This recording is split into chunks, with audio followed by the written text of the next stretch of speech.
เจ้าน่ะมาแต่ใช้สัตว์แต่เช้ามานี่เอาก็อยู่เพื่อนเอาอยู่เพื่อนบ่ได้ออกไปทางใดบ่เอาไปเอาพื้นทาเอื้อยอ่อน อ๋อไปเอาพื้นมาเลย เอามาแล้วบ่พื้น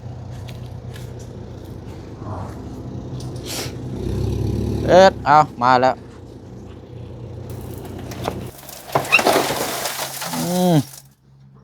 บินมาก่อนรถนี่เนาะ ยังขาดแต่ค่าสร้างบัดนี้พี่น้องเนาะขาดแต่ค่าสร้างคันได้ค่าสร้างมานี่แม่นสิได้โทรหาทางง่ายสร้างเฮาเพิ่นมาพร้อมดำเนินการได้บัดนี้เดี๋ยวนี้ครับ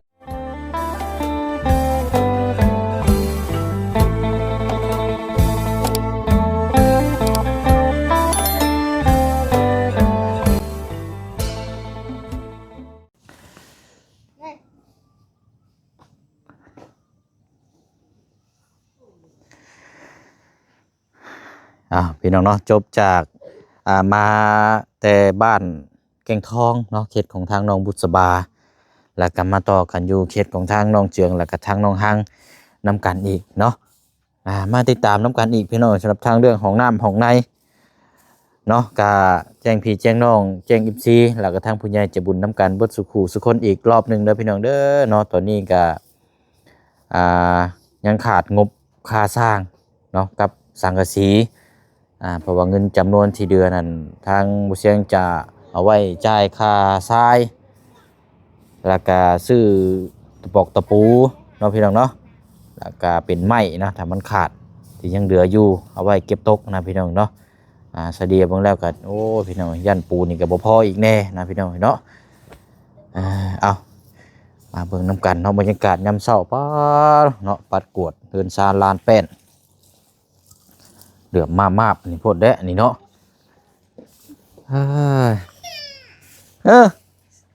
ซึ่งให้ระบาดนี่อาบน้ำจี้บ่ได้ลุงจี้บ่ได้เด้อเดี๋ยวเดืองเด้อเดี๋ยวเดืองเนาะเดี๋ยวซ่องลุงเดืองบ่เดืองกับปิวได้แล้วพี่น้องเนาะเพราะว่าจี้เล็กน้อยลายนี่บ่ได้มันผิดกฎทางช่อง YouTube เพิ่นเนาะเราสามารถจี้ได้บ่หลายพี่น้องเนาะพี่น้องเบิ่งน้ำกันกันเอาเนาะสบายดียามเศร้าใช่เจืองไปขึ้นมัน ไปคุณมันเรานอนเท่าเลยไปนอนอยู่พุ่นเลยบ่เมื่อคืนนี่ปะโถบ่นี้สิมาจังโมงบัดนี้นอนน้ำกันบ่น้องสอนบ่เราไปเมื่อฮะมันสอนมาไปเมื่อเพราะว่ามาเนี่ยบ่เห็นน้องสอนอยู่เฮือนนะเราไปแต่เช้าน้องสอนได้ดูงานแต่เช้าแต่เชี่ยวดีดอกนี่เนาะส่วนไก่เอานี่ไม่ก่อนส่วนไก่สมมติจะว่านะเลย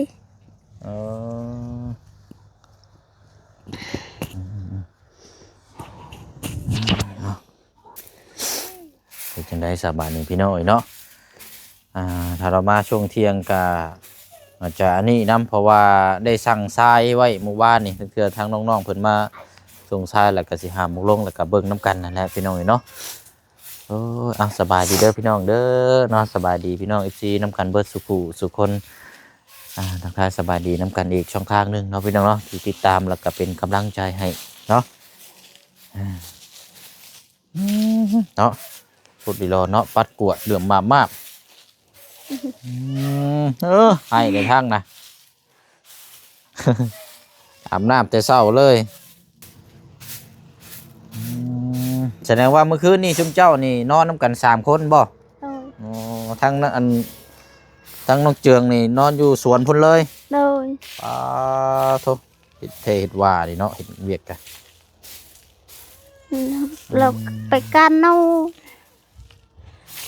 อยู่ชวนเลยนอนเลยหาก้านนูหาอยู่หากินอยู่สวนเลยเนาะเลย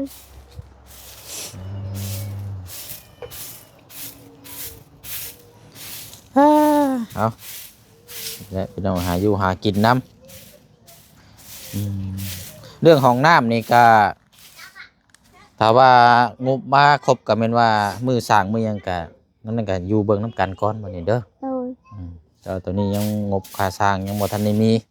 กับหลังสังกะสีอันนี้เนาะ โดย แต่ว่าให้ไล่สั่งอุปกรณ์มาไว้ก่อนเอาจำนวนที่นี่ก่อน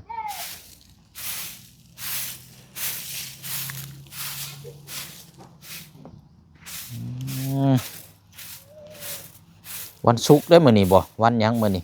บ่ฮู้ ฮะ บ่ฮู้จักวันหยัง ว้าวแล้วสร้างว่าแท้ เอา วัน บ่ ศุกร์ได้มื้อนี้ฝันดีอยู่บ่ บ่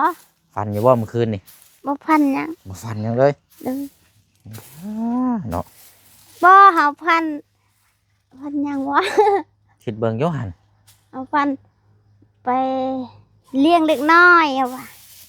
ฝันว่าไปเลี้ยงเด็กน้อย โดยเอาพันเด็กน้อยผู้ชาย โอ้ฝันเมื่อคืนนี่บ่ โดย ฝันว่าเลี้ยงเด็กน้อยผู้ชาย โดยเด็กน้อย เออห่อยอย่างได้สบายนี่เนาะไปเอาอย่างนั้นสิหน่อยเนาะจะพันคิ้ว แต่เฮานอนเฮาบ่ได้พันหยังแต่มื้อนี้เฮาพัน เลี้ยงเด็กน้อย ฝันว่าเลี้ยงเด็กน้อยเนาะ โดย อืมเด็กน้อยใหญ่เติบบ่ บ่น้อย น้อยกำลังแบบกำลังเกิดนี่บ่ ๆโดยกำลังเกิด เออ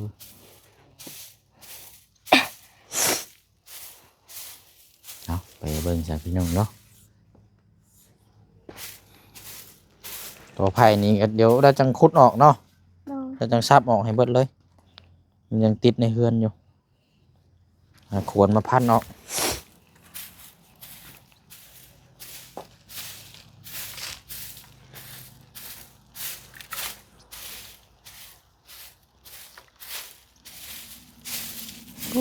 เนาะ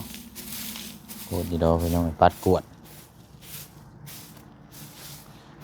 ใบไม้รอบๆไม่ละบ้านเฮือนซานคันบ่โกดเนาะมันก็หกเจ้าน่ะมาแต่ใช้สัตว์แต่เช้ามานี่ เฮาก็อยู่เฮือนเฮา อยู่เฮือนบ่ได้ออกไปทางใดบ่ เอาไปเอาพื้นทาเอื้อยอ่อน อ๋อไปเอาพื้นมา โดย เอามาแล้วบ่พื้น ยังเฮายังบ่ได้ไป เอ้า ทาเอื้อยอ่อน อ๋อทางอันน้องอ่อนแล้วก็สิไปนำซั่นบ่ โดย ท่านได้มาบ่เดี๋ยวนี้นะ ท่านได้มา อืมอืมไกลแล้วไปหาพื้นเนาะ บ่ฮู้จักได้บ่ได้ จักได้บ่ได้เนาะ โดย อื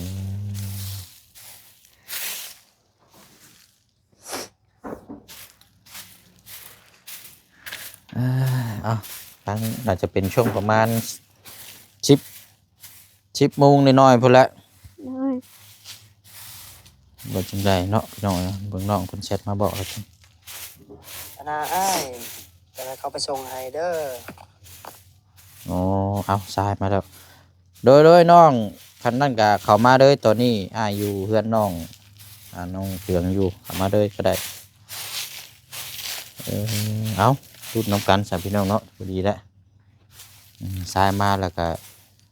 จังหวาน้ำกันอีกทีนึงบาทนี้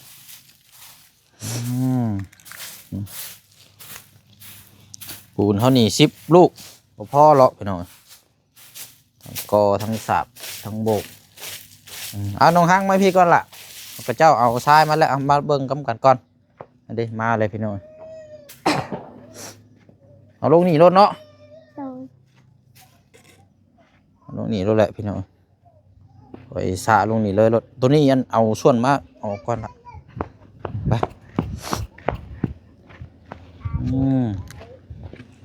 คือพี่น้อง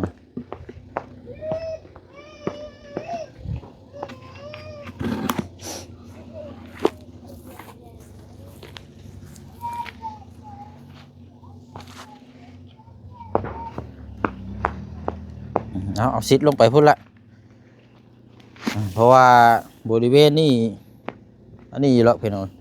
เอาทรายลงนี้แล้วก็ของน้ำมีพุ่นแจบิดอยู่แล้ว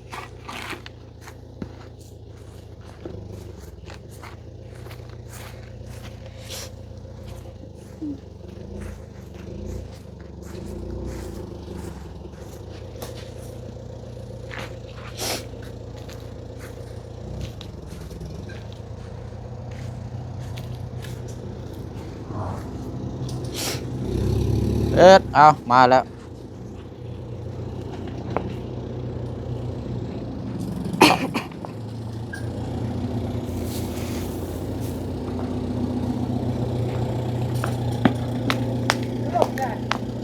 มาเลย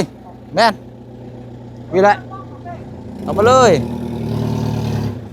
มาเอาลงมองกันดินบล็อกนี่ตาลงนี่แหละจะเข้าไปในตัวก็ตรงเลยพอลงนี่รถตาลงนี่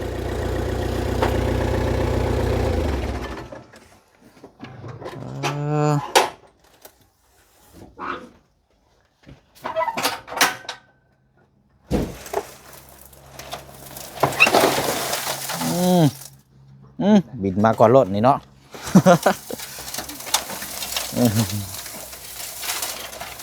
โอเคเอา700,000 กีบนี่แหละพี่น้อย700,000 กีบรวมกันอีกทีนึงแต่ว่าทรายนี่จะเป็นทรายขึ้นแดงๆเนาะ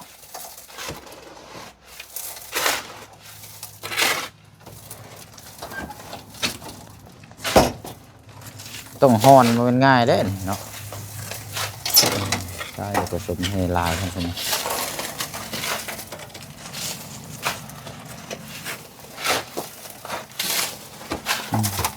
เวลาเขาสาบแล้วมันก็จะเป็นแบบ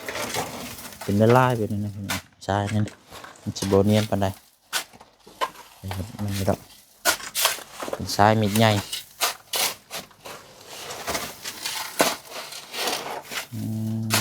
แตกต่างกันลายเนาะทรายเนาะ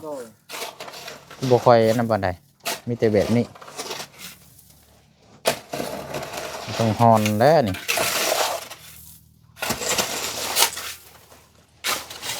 ไปอยู่บ้านนั่นโอ้ยพี่น้องทรายงามหลายที่แดงๆเลยตรงนี้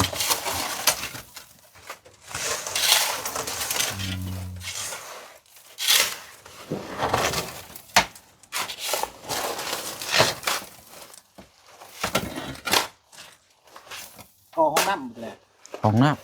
ำเห็นห้องน้ำนั่นแหละหมดคุดนั่นแหละ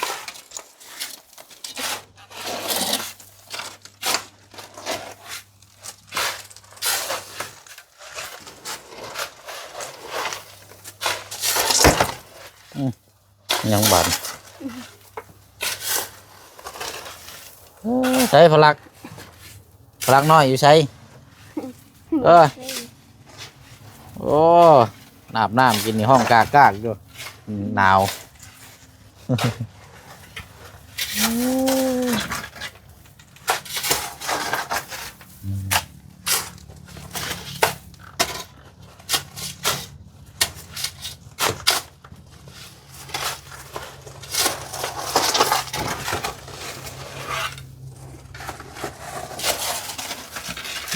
ใช่เปิดงานบ่ได้เลยพี่น้องเดืองได้ใช่โอ้เย็นบ่กินนี่ฮะ เอ้ย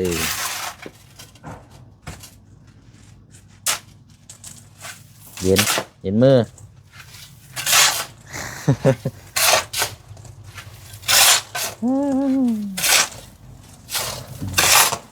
เอาแป๊บเดียวพี่น้องสิแล้วแหละให้เขาก็เอาตัวนั้นแหละตัวที่ยังอยู่ก้อนหนาอยู่ยังลายอยู่ใช่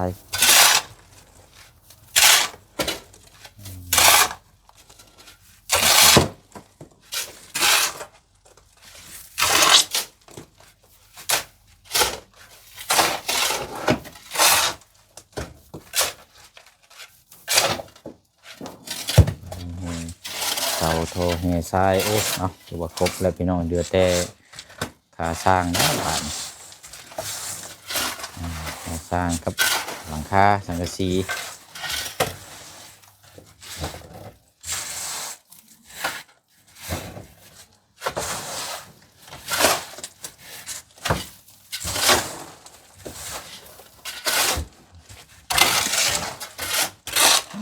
เห็นนี่ได้ หยุดงงเบิ่งเลยบ้าน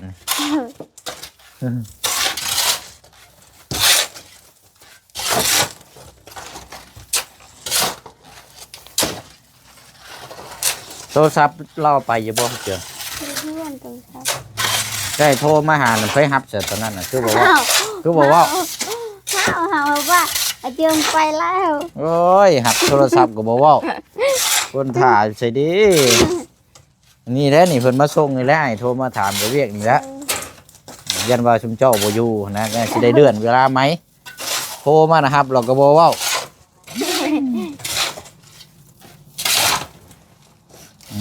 เอาเหมือนกันก็สิประมาณช่วงเที่ยงพอแล้วเนาะกันช่วงเที่ยงเรามาอยู่ว่าช่วงเที่ยงอ่ะเจ้า แล้วว่า ฮะ บ่มา บ่มา ชวนไก่ ตายครับระบาดนี่เนาะ ชวนไก่ โอ้เห็ดแท้เห็ดว่าแต่เห็ดเยอะเนาะ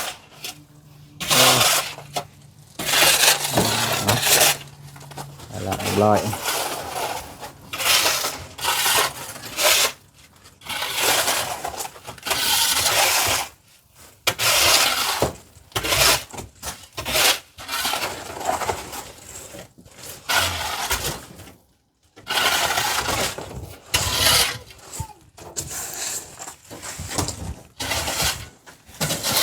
ส่องลมส่องลมส่องลม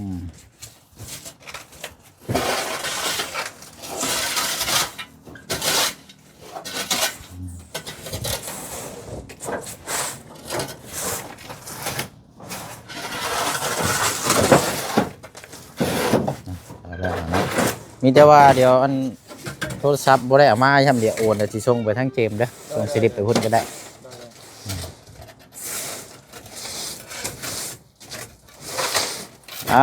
แล้วบาทนี่เนาะ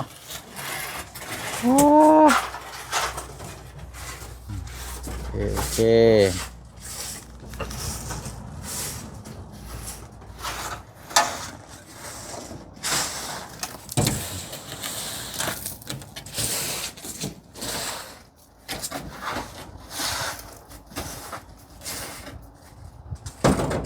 ขอบใจหลายๆ โดยขอบใจคือกันเจ้าโดยอ่ะเดี๋ยวเขาโอนเดี๋ยวสิส่งไปทั้งยันน้องเจมเพิ่นอีกเท่านึงเดี๋ยวสิแจ้งไปทั้งนั้นโทรศัพท์บ่ได้เอามาโอ้เอาไหมฮะเอาจอไหมฮะของฮะเสียวเลยพี่น้อยเมื่อคืนนี่ก็ยังรุดไปช่องโตบ่จักอันนี้เด้อเบิ่งเด้อกรอบเลยฮะ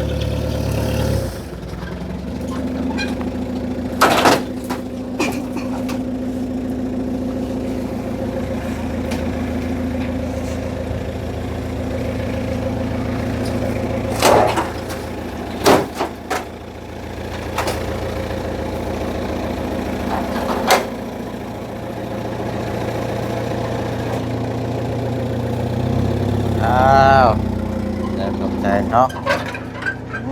เอาแต่ว่าทรายนี่สิเป็นทรายแดงพี่น้องเนาะทรายเป็นยังทรายเป็นมิดอยู่สินักตอนเวลาเฮาโบกคนละโบกนี่สิฮอนในจักหน้อยตัวนี้นี่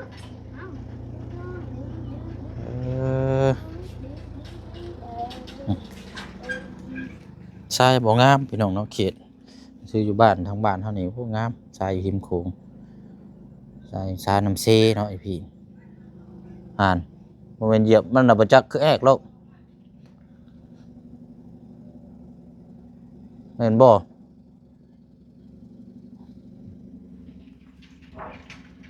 ไล่เนาะรถกระปุกมาพวกยังนี่เอาวันนี้เนาะก็ถือว่ายังขาดแต่ค่าสร้างบัดนี้พี่น้องเนาะขาดแต่ค่าสร้างคันได้ค่าสร้างมานี่แม่นสิได้โทรหาทางง่ายสร้างเฮาเพิ่นมาพร้อมดำเนินการได้บัดนี้แต่วันนี้ค่าสร้างบ่มีไปเสียงก็สิโจ๊ะคนไรพี่น้องเนาะแล้วก็ยังขาดโทรส้วมสะโคกนั่งนั่นแหละพี่น้องคันสิว่ากับโทร BBC อันนี้ทางอันนี้สาเพิ่นสิรับเป็นเจ้าภาพทางที่ซอยเนาะแต่ว่าเพิ่นยังบ่ทันได้ติดต่อมาเพิ่มอีกพี่น้องเพิ่นแจ้งมาบอกก่อนเนาะเอามานั่งพี่ก่อนก็ได้นะครับนั่นแหละนั่งก่อนก็ได้โอ้ย สิได้เป็นห้องน้ำห้องในใช้ก็มันต้องไปตามขั้นตอนแบบนี้แหละพี่น้องเนาะเฮาเฮ็ดเวยกเฮ็ดงานไปตามขั้นตอนว่าแต่เป็นเครื่องอุปกรณ์เท่านี้ถ้างบบ่มาก็มีแต่ว่าหาแนวปกไว้ดูแลไว้ก่อนเด้อน้องเด้อ โดย อันปูนหั่นแหละแนวมาปกไว้ก่อนก็ได้เนาะ โดย ปกไว้อย่ามันซุ่มอย่ามันเปียกตัวอื่นน่ะบ่เป็นหยังหรอกปล่อยไว้เลยก็ได้ เป็นเขา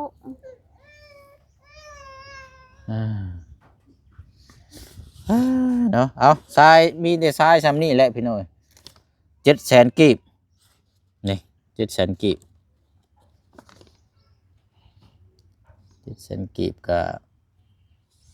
ยังเหลือเท่าไรบาทนี่พี่น้องเดี๋ยวไปเช็คสิไล่ให้พี่น้องเบิ่งน้ำกันอยู่นี่เด้อเนาะเอาน้องฮังมีแต่ว่าเจ้าแล้วเป็นตัวแทนเด้ออาเจืองบ่อยู่เนาะอาเจืองอยู่แล้วก็จังว่านะคุยน้ำกันอีกเทื่อนึงเนาะเอานี่ก็ทางผู้ใหญ่ใจบุญเนาะทางพ่อสมพงษ์เนาะแล้วก็ทางพ่อยังเป็นเอาไว้สองทานเมื่อวานนี่แหละเนาะที่เขาแจ้งเขาพูดมาคุยน้ำกันนี่แหละเนาะอยู่ซีอยู่ทางฝรั่งเศสเนาะเอาฝากขอมกขอบใจทางพ่อเพิ่นเนาะพร้อมครอบครัวหลายคนนี่แหละที่เพิ่นติดตามเบิ่งหักแพงน้ำกันเด้อน้องเด้ออวยพรเอาใช้ให้ทางเพิ่นได้เนาะพ่อบุญพงษ์ พ่อสมพงษ์ พ่อสมพงษ์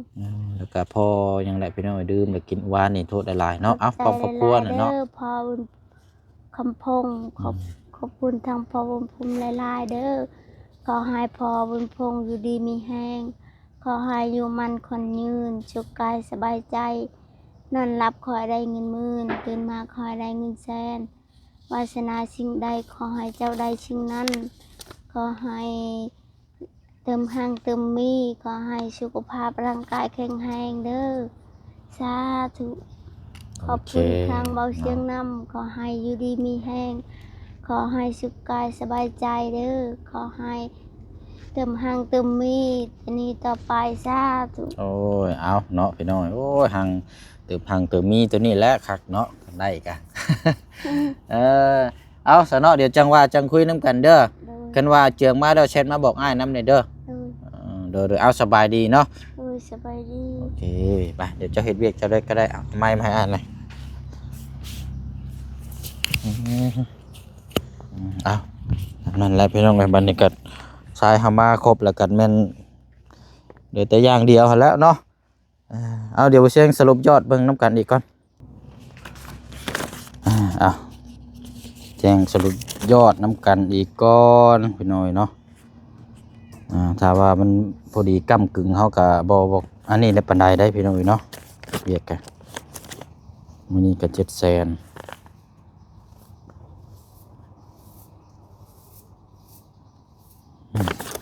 บินนี่เก็บไว้เลยพี่น้อยมีอยู่3-4บิน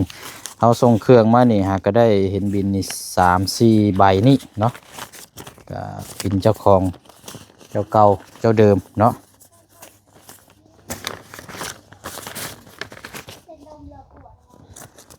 หนูห้างพากันกินข้าวแล้วบ่เอ้าบ่พากันกินข้าวนะจังน้อยก่อนบ่จะว่าจังน้อยเจืองแล้วเอาอันหนูมาให้ไปจัก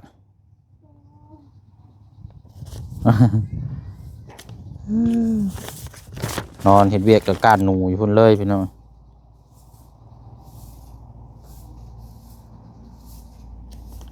นะมีอยู่4ใบ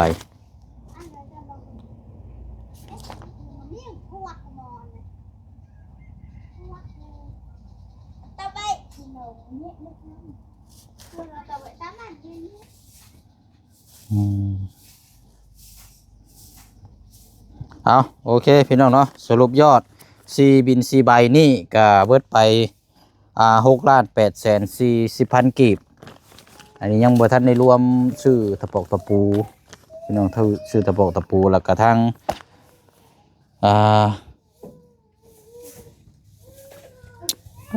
เนาะมันพอดีกำกึ่งพี่น้องเนาะเอาจังว่าจังคุยน้ำกันเนาะเดี๋ยวไล่เบิ่งอีกก่อนว่ามันเดือดเท่าไรบัดนี้พี่น้อง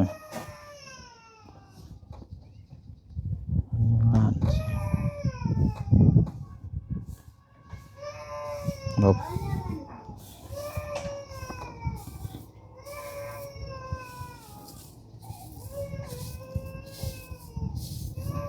หยังคือให้แท้น่ะบ่กินนมนอนบ่จักบ่อ๋อ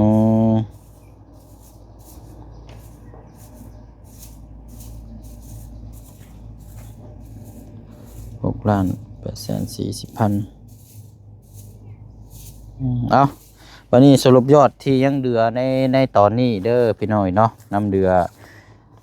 ที่น้ำมูเชียงในตอนนี้อยู่3,160,000 กีบ3,160,000 กีบ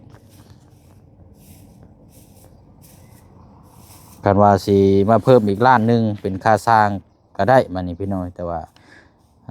มูเชียงจะเก็บไว้ซื้อเครื่องกระบอกกระแปกนะพี่น้องเป็นตะปอกตะปูเป็นพวกสิ่งที่มันขาดอยู่เขาต้องซื้อนะบานพับตัวนี้ก็ยังบ่ทันได้ซื้ออยู่เนาะมีแต่ว่าอาจจะรอก่อนพี่น้อยเนาะรอก่อนรองบทางค่าสร้างก่อนบัดนี้เนาะ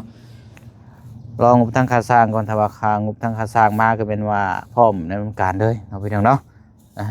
คลิปนี้สิได้ล่ำลาพี่ลาน้องไปก่อนเด้อพี่น้องเด้อเนาะเดี๋ยวพบเจอกันในคลิปหน้าเนาะมีหยังก็จังมาพูดมาคุยมาแจ้งพ่อแม่พี่น้อง FC เฮานะครับได้ฮู้รับไปชมนํกันอีกทีนึงเนาะพี่น้องเนาะดูว่าทางผู้แจ้งก็ได้ดำเนินการแล้วยังอีกขั้นตอนต่อไปก็มีแต่เงินจำนวนนี้จะเก็บไว้ก่อนบัดนี้พี่น้องเนาะมันยังก้ำกึ่งจักสิเฮ็ดแนวใดนะพี่น้องเนาะถ้าว่าค่าสร้างมาแล้วก็แม่นว่าพ่อไม่สร้างเพิ่นมาดำเนินการนะเฮาก็เบิ่งนํกันเลยบัดนี้พี่น้องเนาะเนาะลาพี่ลาน้องไปก่อนบ๊ายบายเด้อพี่น้องเด้อสบายดีเนาะทางไปต่อเฮาบัดนี้